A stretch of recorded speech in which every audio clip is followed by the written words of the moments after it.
लोकसभा चुनाव को लेकर भारतीय जनता पार्टी ने देश के सबसे बड़े सूबे यानी उत्तर प्रदेश में मिशन 80 का टारगेट सेट किया है, लेकिन इस टारगेट में अपने ही अब डेंट लगाते नजर आ रहे हैं। हम बात कर रहे हैं अकबरपुर लोकसभा सीट और कानपुर लोकसभा सीट के बारे में, जहां पर प्रत्याशियों के चयन के बाद से अपने ही नाराज बताए जा रहे हैं, जिनको लेकर अब राजनीतिक गलियारों में भी चर्चाएं तेज हो गई हैं। लेकिन इस नाराजगी से क्या भारतीय जनता पार्टी को ये 2 सीटों का नुकसान हो सकता है? ये यूं कहें मिशन 80 के टारगेट को असफल तरीके से प्रयास करने का कोशिश कर रही है। इन्हीं पर आज हम बात करेंगे इस खास रिपोर्ट में। यूपी की इन 2 सीटों पर बीजेपी के अपने ही बन रहे पार्टी के लिए मुसीबत। क्या मिशन 80 का लक्ष्य रह जाएगा अधूरा?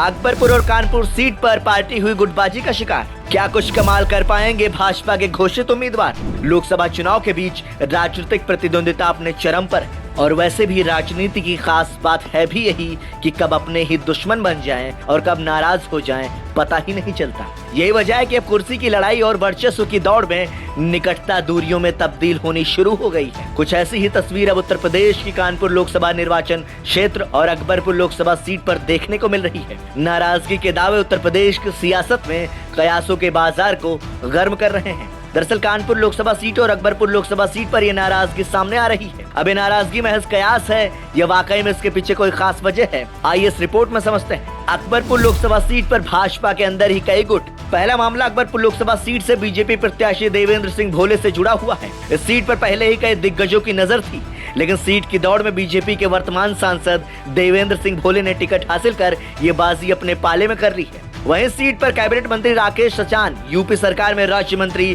प्रतिभा शुक्ला के पति पूर्व सांसद अनिल शुक्ल, कानपुर के बीजेपी विधायक अभिजीत सिंह सांगा के साथ साथ कानपुर के कई नेता इस लोकसभा क्षेत्र के लिए टिकट मांग रहे थे। देवेंद्र सिंह भोले ने टिकट मिलने से पहले ही कह दिया था कि टिकट पहले से ही उनके जेब में है, और हुआ भी कुछ ऐसा ही, जिसके चलते कुछ दिग्गज दावेदारों की उम्मीदवारी पर पानी फिर गया।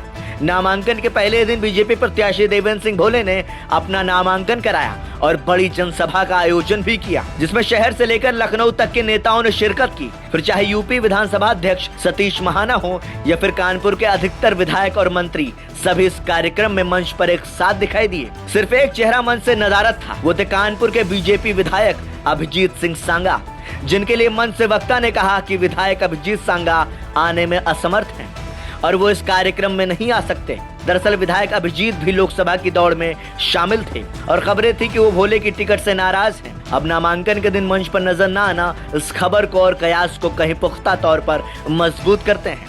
अब ऐसे में सांगा की नाराजगी भाजपा उम्मीदवार को कितनी भारी पड़ सकती है, ये तो आगे आने वाला वक्त ही तय करेगा। कानपुर सीट बनी भाजपा के लिए सिरदर्द। दूसरा मामला कानपुर लोकसभा सीट से जुड़ा हुआ है। यहाँ बीजेपी ने नए चेहरे को चुनावी मैदान में उतारा है, जिनका नाम रमेश अवस्थी है। मजबूत और पुराने नेताओं से भरे शहर में सबको पीछे छोड़कर रमेश अवस्थी ने सीट पर अपनी दावेदारी को सुनिश्चित कर लिया है और बीजेपी ने उन्हें सीट पर उम्मीदवार भी घोषित कर दिया है। वर्तमान सांसद सत्यदेव पचौरी इसके प्रबल दावेदार बताए जा रहे थे, लेकिन टिकट फाइनल होने से पहले ही पचौरी ने एक लेटर जारी कर सनसनी फैला दी थी, जिसमें लिखा था कि वो अब इस सीट से चुनाव नहीं लड़ना चाहते हैं और सक्रिय कार्यकर्ता के तौर पर काम करते रहेंगे। इसके 2 दिन बाद ही सीट पर रमेश अवस्थी का नाम फाइनल हो गया। इस मामले में भी खबर थी कि पचौरी ने अपनी टिकट की संभावना को न देखते हुए लेटर जारी कर दिया था। यही वजह रही कि रमेश अवस्थी के नामांकन जुलूस से पहले मंच पर पचौरी भी नजर नहीं आए। अगर बात करें यूपी सरकार में महिला राज्य मंत्री प्रतिभा शुक्ला की, तो उनकी भी अपनी सरकार में कैबिनेट मंत्री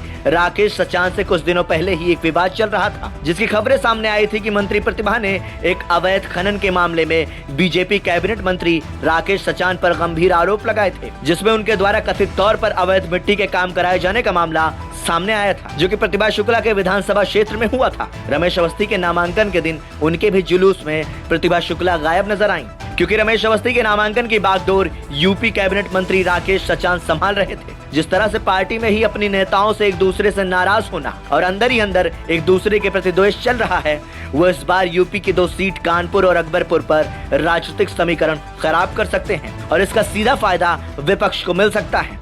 खैर, अब देखना दिलचस्प होगा कि इन बड़े नेताओं की नाराजगी से इन 2 हाई प्रोफाइल सीट पर क्या असर पड़ता है। इसी तरीके के तमाम दिलचस्प खबरों के लिए जुड़े रहिए संदेश वाहक के साथ। वीडियो जर्नलिस्ट शुभम त्रिपाठी के साथ मैं अमित विक्रम।